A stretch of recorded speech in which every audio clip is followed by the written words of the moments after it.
நீங்கள் பார்த்து கொண்டிருப்பது உங்கள் ஜாஷுவா டிவி. சகல ஜனங்களுக்கும் நற்செய்தி.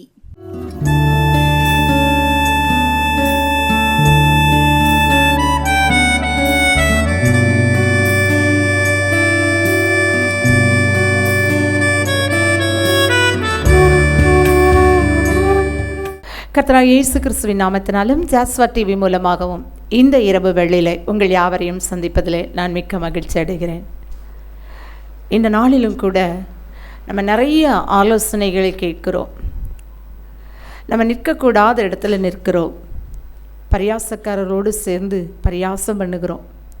இதெல்லாம் நம்முடைய வாழ்க்கையில் நம்மை பின்தங்க செய்யும். ஆனால் வேதம் சொல்கிறது, எதை செய்தால் நம்முடைய வாழ்க்கையில் செய்வதெல்லாம் வாய்க்கும், நம் காலத்தில் நம்ம வாழ்க்கையில் நடக்க வேண்டிய எல்லா காரியங்களும் நடக்கும் என்பதை வேதம் தெளிவாக கற்றுக் கொடுக்கிறது. எதை செய்யக்கூடாது, எப்படி நடக்க வேண்டும் என்று சொல்லி வேதம் நமக்கு தெளிவாய் கற்றுக் கொடுக்கிறது. இந்த நாளில் அந்த அடிப்படையில் நாம் வாழும் பொழுது நம்முடைய வாழ்க்கையில் எல்லா காரியத்திலும் ஜெயம் எடுக்க முடியும். நாம் அதை கற்றுக்கொள்வோம். இந்த நாளில் எடுத்து வாசிப்போம். சங்கீதம் 1ஆம் அதிகாரம் 3ஆம் வசனம். அவன் நீர்க்காலின் ஓரமாய் நடப்பட்டு தன் காலத்தில் தன் கனியை தந்து இலையுதிரா மரத்தை போல் இருப்பான். இலையுதிராதிருக்கிற மரத்தை போல் இருப்பான். அவன் செய்வதெல்லாம் வாய்க்கும். ஆமேன், ஹல்லேலூயா.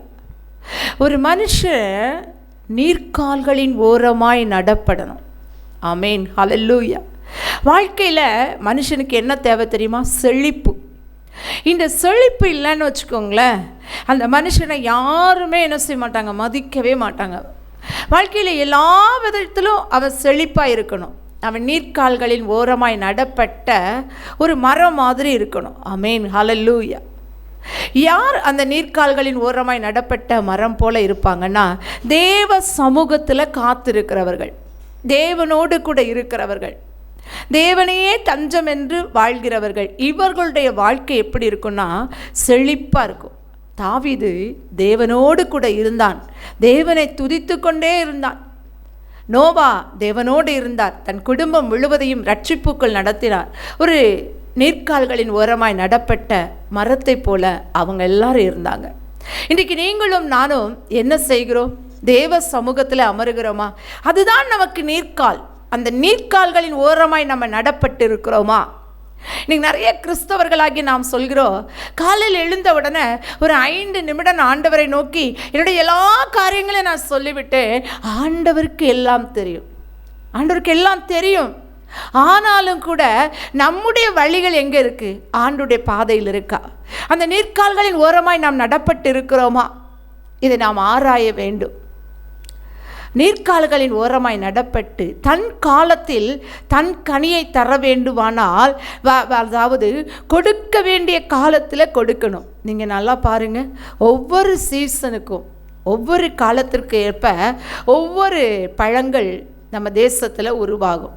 இந்த மாதம் என்றால் இந்த பழம் கிடைக்கும், இந்த மாதம் என்றால் இந்த பழம் கிடைக்கும் என்று சொல்லி நம்ம எல்லோருமே அறிந்து வைத்திருக்கிறோம். அதே போல் நம்முடைய வாழ்க்கையில் ஒவ்வொரு மாதத்திலும் ஒவ்வொரு நாட்களிலோ என்ன கனியை கொடுக்க வேண்டுமோ அது அந்த நேரத்தில் கொடுக்க வேண்டுமானால் நாம் தேவ சமூகத்தில் இருக்க வேண்டும், தேவனோடு கூட இருக்க வேண்டும். அப்போ தான் அவன் எப்படி இருப்பானா? இலையுதிராதிருக்கிற மரத்தை போல் இருப்பானா. ஆமேன், ஹல்லேலூயா. ஒரு மரத்தை பார்த்தோன்னே காஞ்சி கம்பு குச்சியுமா இருந்ததுன்னா நமக்கு எப்படி இருக்கும் தெரியுமா? அது நிழல் கொடுக்க முடியாது, அதன் கீழே யாரும் வந்து தங்க முடியாது. அப்படிதாங்க நம்ம வாழ்க்கையிலும் கூட நாம் ஆண்டவரோடு கூட இருந்தோமானா நம்மிடத்தில் வருகிறவர்கள் ஆறுதல் அடைவார்கள், சந்தோஷம் அடைவார்கள், சமாதானத்தை பெறுவார்கள். இவங்க வீட்டுக்கு போனால் இந்த சகோதரியோடு பேசினால், இந்த சகோதரனோடு பேசினால் கர்த்தருடைய வார்த்தை வெளிப்படும், நமக்குள்ளாய் ஒரு சமாதானம் வரும், ஒரு சந்தோஷம் வரும். யாராக இருந்தாலும் சொல்லுவாங்க. நிறைய பேர் சொல்லுவாங்கள்ல, உங்ககிட்ட வந்து நான் பேசினோடனே எனக்கு ஒரு ஆறுதல் ஆயிற்று. எனக்கு நிறைய பேர் ஃபோன் பண்ணி அப்படி தான் சொல்லுவாங்க. அடிக்கடி ஃபோன் பண்ணுறேன்னு நினைக்காதீங்க. நான் அப்படி யாரையுமே நினைக்க மாட்டேன். என்னுடைய வேலை பரலோகத்தின் தேவனுக்காய் வேலை செய்வது. அதுக்காக தானே ஃபோன் வருது. அப்போ நான் அந்த வேலையை செய்ய மாட்டேன்னு எப்படி சொல்ல முடியும்? அதனால் யார் ஃபோன் பண்ணாலும் எந்த நிமிடத்திலும் ஜெப நேரம் தவிர மற்ற எல்லா நேரங்களும் இரவு நேரமாக இருந்தாலும் கூட அந்த ஃபோனை எடுத்து பேசுவோம். அவங்க சொல்கிற ஒரே ஒரு வார்த்தை, எனக்கு உங்ககிட்ட பேசுனா ஆறுதல் கிடைக்கிறது. ஏனென்று சொன்னால் நம்மிடத்தில் இருக்கிறது ஜீவ தண்ணீர், அந்த ஜீவ நதி, இயேசுவாகி அந்த ஜீவ நதி நம்மிலிருந்து புறப்படுகிறபடியால் அது அநேகரை ஆறுதல் படுத்தும், அநேகரை சுகமாக்கும், அநேகரை செழிக்க பண்ணும். ஒவ்வொரு கிறிஸ்தவர்களும் அப்படிப்பட்ட வாழ்க்கை வாழ வேண்டும். இப்படி அவங்க இருக்கும்போது இலை உதிராது இருக்கிற மரத்தை போல் இருப்பாங்களாம். இலை உதிராமல் அடர்த்தியாக இருக்கிற மரத்துக்கு கீழே நாம் ரொம்ப வெயிலில் போனால் என்ன செய்வோம் தெரியுமா? அங்கே போய் கொஞ்ச நேரம் நிற்போம். அந்த மரத்தில் நல்ல நிழல் இருக்கிறது, அடர்த்தியாய் வெயில் என்பதே தெரியாத அளவுக்கு நல்ல இலைகளோடு கூட இந்த மரம் இருக்கிறது. நம்முடைய வாழ்க்கை அப்படி தான் இருக்கணும். அநேகர் வந்து அதன் கீழ் தங்கணும். தாபரிக்கின் உபத்திரவப்படுகிறவர்கள், வியாகுலப்படுகிறவர்கள், வியாதியின் மத்தியில் இருக்கிறவர்கள், கண்ணீரின் மத்தியில் இருக்கிறவர்கள், கலங்கின இருதயத்தோடு இருக்கிறவர்கள் எல்லாரும் நம்மிடத்தில் வரும் பொழுது அந்த நிழலாகிய இயேசுவை அவர்கள் காண வேண்டும். ஆமென், ஹல்லேலூயா. இன்னைக்கு நம்ம வாழ்க்கை எப்படி இருக்கிறது? நம்முடைய வாழ்க்கை எப்படி இருக்கிறது? இந்த வாழ்க்கை வாழ வேண்டுமானால் சிலவற்றை செய்யணும், சிலவற்றை செய்யக்கூடாது. முதலாவது செய்யக்கூடாது நான் சொல்கிறேன். 1வது வசனத்தை நான் வாசிப்போம். துன்மார்க்கருடைய ஆலோசனையில் நடவாமலும் பாவிகளுடைய வழியில் இல்லாமலும் பரியாசக்காரர் உட்காரும் இடத்தில் உட்காராமலும். ஆமென். துன்மார்க்கருடைய ஆலோசனையை கேட்கவே கூடாது. நிறைய பேர் சொல்லுவாங்க, எதுக்கு ஜெபிக்கிற, எதுக்கு ஆண்டவர் ஆராதிக்கிற, எதுக்கு பைபிள் வாசிக்கிற, நீ வாசு என்னத்தை கண்ட? நான் சொல்கிறேங்க, முதல்ல வாசிக்கும் பொழுது உபத்திரவத்தின் மத்தியிலும் போராட்டத்தின் மத்தியிலும் நம்ம கடந்து போயிட்டு தான் இருப்போம். ஆனால் ஒரு நாள் வரும், நம்மக்கிட்ட இருக்கிற சமாதானம், நம்மக்கிட்ட இருக்கிற செழிப்பு, நம்மக்கிட்ட இருக்கிற சந்தோஷம் அவங்கக்கிட்ட இருக்காது. அதனால தான் அவன் சொல்கிற ஆலோசனை நம்ம என்ன செய்யக்கூடாது? கேட்கவே கூடாது. அந்த ஆலோசனையில் நடக்கக்கூடாது. நமக்கு ஆலோசனை கொடுக்கிற ஒருவர் உண்டு. எடுத்து வாசிப்போம். சங்கீதம் 16ஆம் அதிகாரம் 7ஆம் வசனம். சங்கீதம் 16:7. எனக்கு ராக்காலங்களில் என்னை உள்ளந்திரியங்கள் என்னை உணர்த்தும், எனக்கு ஆலோசனை தந்த கர்த்தரை துதிப்பேன். ஆமென். போதும். எனக்கு ஆலோசனை தருகிற கர்த்தரை துதிப்பேன். நமக்கு ஆலோசனை எங்கேருந்து வரணும்னா கர்த்தரிடத்துல இருந்து வரணும். துன்மார்க்கத்திலிருந்து ஆலோசனை வரவே கூடாது. ஏன்னா நம்ம ஆண்டவருடைய பேர் என்ன தெரியுமா? ஆலோசனை கர்த்தர். அவர் ஆலோசனையில் பெரியவர், அவர் செயல்களில் மகத்துவமானவர். அவர்கிட்ட ஆலோசனை கேட்கணும். அதுக்கு தான் நான் அப்பவே சொல்லிட்டேன், நீர்க்கால்களின் ஓரமாய் நடப்பட்டு தேவ சமூகத்தில் இருக்கிறவர்களுக்கு தேவ ஆலோசனை கண்டிப்பாய் வரும். ஆண்டவரே, நான் இந்த காரியத்தை எப்படி செய்ய வேண்டும், இந்த காரியத்தில் நான் என்ன செய்ய வேண்டும் என்று சொல்லி தேவ சமூகத்தில் நாம் காத்திருக்கும் பொழுது கர்த்தர் நமக்கு ஆலோசனை கொடுக்கிறவராயிருப்பார். கர்த்தர் நமக்காக எத்தனையோ காரியங்களில் நாம் அவரிடத்தில் போய், ஆண்டவரே நான் இதை எப்படி செய்ய வேண்டும் என்று சொல்லி கேட்கும் பொழுது ஆண்டவர் ஆலோசனை கர்த்தராய் வருவார். தாவீதுக்கு ஒரு ஆலோசனைக்காரன் இருந்தான், அகித்தோப்பில். அவனுடைய ஆலோசனை எப்படி இருந்தது தெரியுமா? தேவ வாக்கு போல் இருந்தது. அந்த அகித்தோப்பில் தாவீதுக்கு விரோதமாய் எழும்பும் பொழுது ஆண்டவர் அவனுடைய ஆலோசனை அபத்தமாக்கி போடும்படி தாவீது ஜெபித்தான். அதை அப்படியே செய்தார். ஆமென், ஹல்லேலூயா. தாவீதுடைய அந்த அகித்தோப்பேலுடைய ஆலோசனையை, தாவீதின் ஜெபத்தை கேட்டு கர்த்தர் அபத்தமாக்கி போட்டார். அப்போ ஒரு மனுஷனுடைய ஆலோசனை நிலை நிற்கணும்னா கர்த்தருடைய பெரிய உதவி தேவை. நம்முடைய ஆலோசனை தேவ சமூகத்தில் இருந்து வருமானால் எனக்கு ஆலோசனை தந்த கர்த்தருக்கு ஸ்தோத்திரம் என்று சொல்லி சங்கீதக்காரனை போல நாமும் சொல்லலாம். ஆமென், ஹல்லேலூயா. தேவன் நல்லவர். அவர் ஒருபோது நம்மை தள்ள மாட்டார். அவர் நம்மை நடத்துகிற ஒரு நல்ல தேவன். அடுத்ததாக நாம் பார்க்கிறோம் சங்கீதம் 32:8 பின்பகுதியை வாசிப்போம். உன்மேல் என் கண்ணை வைத்து உனக்கு ஆலோசனை சொல்லுவேன். ஆமென். உன்மேல் என் கண்ணை வைத்து. நம்ம நினைக்கிறோங்க, மனுஷங்கிட்ட போய் ஆலோசனை கேட்டுருவோம், மனுஷனுடைய ஆலோசனை விருதா என்று கர்த்தருடைய வசனம் சொல்கிறது. நீங்கள் யாருமே மனுஷங்கிட்ட ஆலோசனை கேட்காங்க. தேவனுடைய சமூகத்தில் உட்கார்ந்து தேவ சமூகத்தில் நாம் ஜெபிக்கும் பொழுது கர்த்தர் நமக்கு ஆலோசனை கொடுக்கிறார். ஆலோசனையில் அவர் பெரியவர் பார்த்தீங்களா? அவருடைய சமூகத்தில் போய் ஆலோசனை கேட்கும்போது ஆண்டவர் எப்படி கொடுப்பாரா? உன்மேல் என் கண்ணை வைத்து உனக்கு ஆலோசனை சொல்லுவேன். அப்போ எப்படின்னா, ஒரு கண்ணை வச்சு நான் எப்போவுமே என்னை விட்டு விளக்கவே மாட்டேன், என் கண் எப்போ உன் மேலே நோக்கமாக இருக்கோ, நான் கொடுத்த ஆலோசனையின்படி நீ நடக்கிறியா, அது உனக்கு வாய்க்குதா என்று சொல்லி பார்க்கிற ஒரு தேவனை நாம் ஆராதிக்கிறோம்.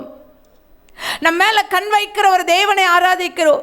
இந்த உலகத்தையும் இந்த உலகத்தில் உள்ள எல்லாவற்றையும் படைத்தோம். அந்த தேவன் சொல்கிறார், உன்மேல் நம்மை பார்த்து ஒரு தனிப்பட்ட முறையில் சொல்கிறார். நம்ம பெற்றவங்க கூட நம்ம மேலே கண் வைக்கிறாங்களா அப்படின்னு சொன்னால் ஒரு குறிப்பிட்ட பகுதியில் மாத்திரம்தான் அவங்க கண் வைக்க முடியும். நம்ம கூட பிறந்தவங்க கண் வைக்கிறாங்களா அப்படின்னு பார்த்தீங்கன்னா ஒரு குறிப்பிட்ட வயது வரைக்கும் தான் நம்மை பராமரிப்பார்கள், நம்மை பாதுகாப்பார்கள், நமக்கு ஆலோசனை சொல்வார்கள். அவர்களுக்கென்று ஒரு குடும்பம் வரும்போது அவரவர் அப்படியே பிரிந்து விடுவார்கள். எல்லாருடைய ஆலோசனையும் கொஞ்ச காலம்தான், ஆனால் தேவனுடைய ஆலோசனை எப்பொழுதுமே நிலை நிற்கும். ஆமென், ஹல்லேலூயா.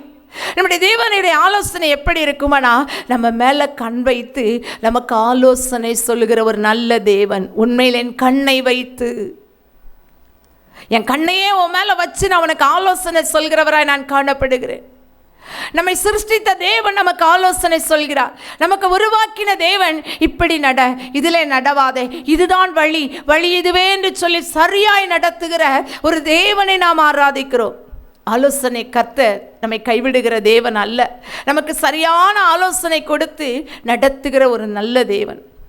நீங்கள் வேதத்தில் பார்ப்பீர்கள், ஆனால் மோசே தேவனிடத்தில் ஆலோசனை கேட்டான், ஆபிரகாம் தேவனிடத்தில் அமர்ந்து ஆலோசனை கேட்டான், ஈசாக்கு கேட்டான், யாக்கோபு கேட்டான். எல்லா தேவ மனிதர்களும் தேவனிடத்தில் ஆலோசனை கேட்டதன் நிமித்தம்தான் அவங்க வாழ்க்கையெல்லாம் ஜெயமாயிருந்தது. நாம் தேவனிடத்தில் ஆலோசனை கேட்க வேண்டும். இன்றைக்கி நம்ம ஆலோசனை எங்கே கேட்குறோம்? நம்ம விட ரொம்ப படித்தவங்க, வசதி உள்ளவங்க, அவங்க ஏற்கனவே நல்லா வாழ்ந்துட்டுருக்காங்க, அவங்கக்கிட்ட போனால் நிறைய ஆலோசனை கிடைக்கும். நான் சொல்வேன், ஒரு சிலர் நல்ல ஆலோசனை கொடுப்பாங்க, ஒரு சிலர் என்ன செய்வாங்க தெரியுமா? நம்ம விட இவங்க என்ன செய்யக்கூடாது, பெரிய ஆளாக ஆயிடக்கூடாதுன்னு சொல்லி தவறான ஆலோசனை கொடுக்க அதிக வாய்ப்புண்டு. எச்சரிப்பாய். தேவனிடத்தில், தேவ சமூகத்தில் ஆண்டவரை தேடுகிற பிள்ளைகள் ஆண்டவரிடத்தில் ஆலோசனை கேட்போம். நான் நிறைய நேரம் அதை பார்த்துருக்கிறேன். நம்முடைய வாழ்க்கையில் சில காரியங்களை நீங்களாம் செய்ய முடியாது, உங்களெல்லாம் செய்ய முடியாது, இதெல்லாம் உங்களுக்கு முடியாது, உங்கள்கிட்ட வசதி இல்லை, உங்கள்கிட்ட பணம் இல்லை அப்படின்னு சொல்லி ஆலோசனை கொடுக்கிறவர்கள் தவறான ஆலோசனைகளை நமக்கு கொடுப்பார்கள். ஆனால் தேவன் அப்படி அல்ல. உன்னால் முடியுமா? நான் உன் கூட இருக்கிறேன், ஏன்னா உன் மேலே கண்ணை வைத்து நான் உனக்கு ஆலோசனை சொல்கிறேன். நீ என் ஆலோசனையின்படி நடந்தா நீ செய்கிறதெல்லாம் என்ன செய்யும்? வாய்க்கும். ஆமென், ஹல்லேலூயா, ஹல்லேலூயா. அடுத்ததாக வாசிப்போ சங்கீதம் 139:17. தேவனே, உமது ஆலோசனையில் எனக்கு எத்தனை அருமையானவைகள், அவைகளின் தொகை எவ்வளவு அதிகம். ஆமென். அவருடைய ஆலோசனைகள் அருமையானது. இன்னைக்கு மனுஷனுடைய ஆலோசனை நான் அப்போதே சொல்லிட்டேன், விருதான்னு சொல்லிட்டேன். அவனுடைய ஆலோசனை எல்லாம் விருதாதான்.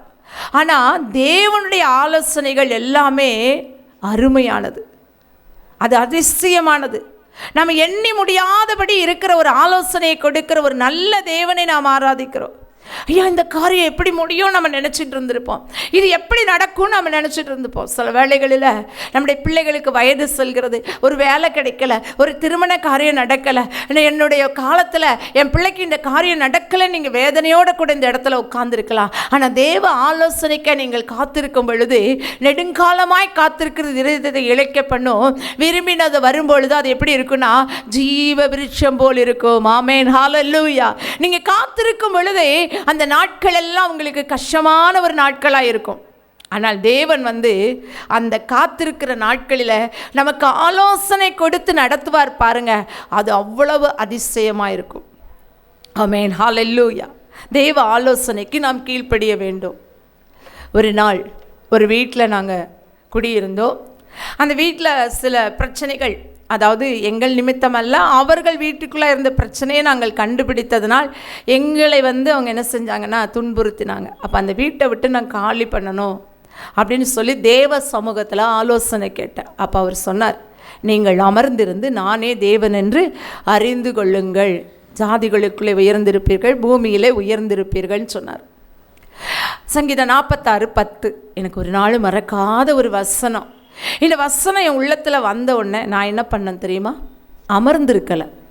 அமர்ந்திருக்கிறது என்ன? தேவ சமூகத்தில் காத்திருக்கிறது, தேவனிடத்தில் ஜெபம் பண்ணி கொண்டே இருப்பது, தேவன் கிரியை செய்யும் அளவுக்கும் நம்ம என்ன செய்யணும், அந்த இடத்துலையே இருக்கணும். ஆனால் நான் என்ன நினச்சேன் தெரியுமா? அமர்ந்திருந்துன்னு சொன்னோன்னே எழுந்து போய் ஒவ்வொரு தெருவாக வீடு தேட ஆரம்பித்தேன். வீடு தேட எனக்கு எந்த வீடும் அமையவே இல்லை. நடந்தது என்ன தெரியுமா?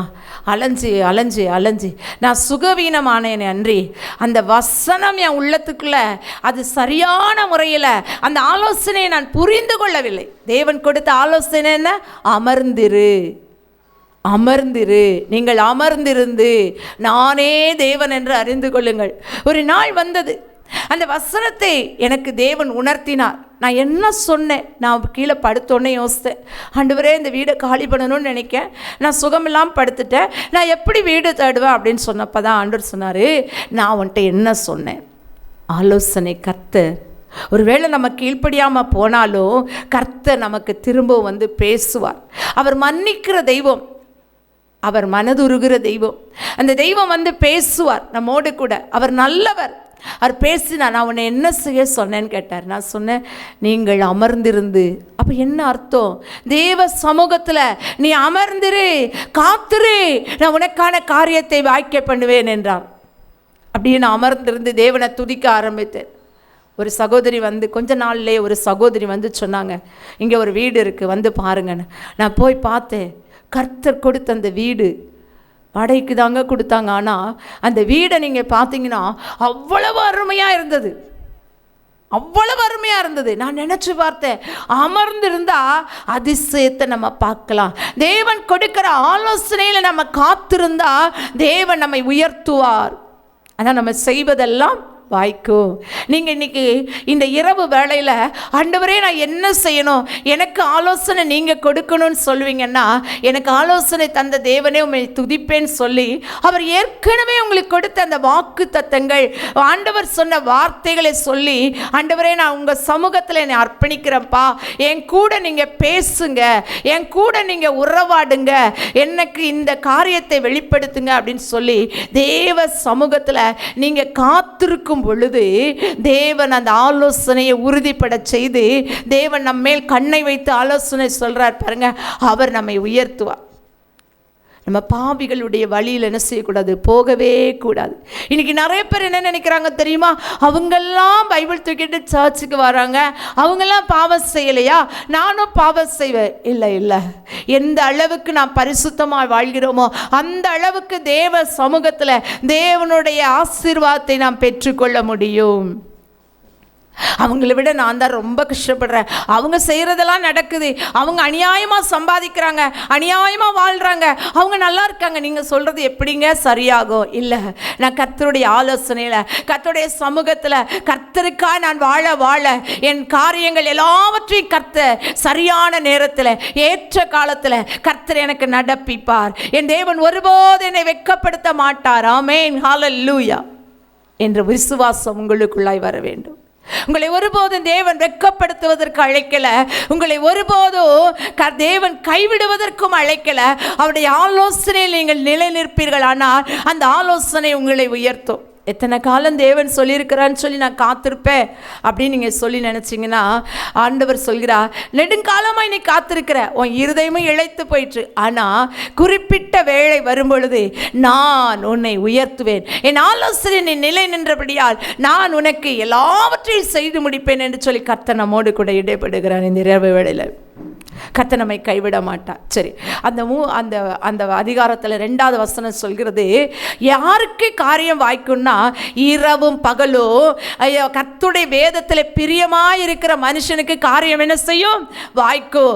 அதை அந்த இரவும் பகலும் கர்த்தருடைய வேதத்தில் தியானமாயிருக்கிற மனுஷனுக்கு கர்த்தருடைய காரியங்கள் எல்லாம் வாய்க்கும். ஒரே ஒரு காரியம் தாங்க, இந்த வேத புஸ்தகத்தை நீங்க விடாம ஒவ்வொரு நாளும் எப்படி நம்ம சரீரத்துக்கு ஆகாரம் கொடுக்கிறோமோ அதே போல நம்முடைய உள்ளான மனுஷனாகிய அந்த ஆத்துமாவுக்கு நீங்க இந்த ஆகாரத்தை கொடுக்கும் பொழுது உங்களுடைய வாழ்க்கை செழிக்கும். பிரியமானவனே, உன் ஆத்துமா வாழ்வது போல நீ எல்லாவற்றிலும் வாழ்ந்து சுகமா இருப்பாய் என்று சொன்னார் அல்லவா?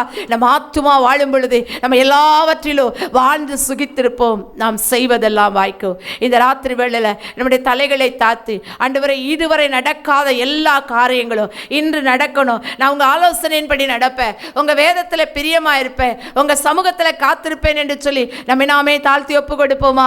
ஆண்டவரே, இந்த இரவு வேளையிலோ இந்த செய்தியை கேட்ட உம்முடைய பிள்ளைகள் ஆண்டவரே, யாரெல்லாம் தங்களை தாழ்த்தி என் காரியம் வாய்க்க வேண்டும், நான் வேதத்தை ஒழுங்காய் வாசிப்பேன், ஆண்டவருடைய சமூகத்துல காத்திருப்பேன், நான் நீர்க்கால்களின் ஓரமாய் நடப்பட்டது போல என் தேவ சமூகத்துல என் தேவனுடைய நிழலில நான் அமர்ந்திருப்பேன் என்று சொல்லி யாரெல்லாம் ஒப்பு கொடுக்கிறார்களோ அவர்களுடைய காரியங்கள் எல்லாம் கர்த்தர் வாய்க்க பண்ணும் ஆண்டவரே, இயேசுவின் நாமத்தினால் ஆண்டவரே. அந்த காலத்துல அந்தந்த கனியை கொடுக்கிற ஒரு மரமாய் இவர்களை நீர் மாற்றுவீராக இயேசுவின் நாமத்தினால. இவர்களிடத்துல வருகிறவர்கள் தேவனுடைய நிழலை ருசிக்கட்டும், தேவனுடைய அன்பை ருசிக்கட்டும், இவர்கள் இலை உதிராது இருக்கிற மரத்தை போல் இருக்கட்டும், இவர்கள் செய்வதெல்லாம் வாய்க்கட்டும் ஆண்டவரே. உங்கள் நாமத்தை மகிமைப்படுத்துங்க, பெரிய காரியங்களை செய்யுங்க. மீட்பர் இயேசுவின் நாமத்தின் நல்ல பிதாவே, ஆமேன் ஆமேன். இந்த செய்தியை கேட்ட உங்கள் யாவரையும் கர்த்தர் தாமே ஆசீர்வதிப்பாராக. ஆமேன் ஆமேன்.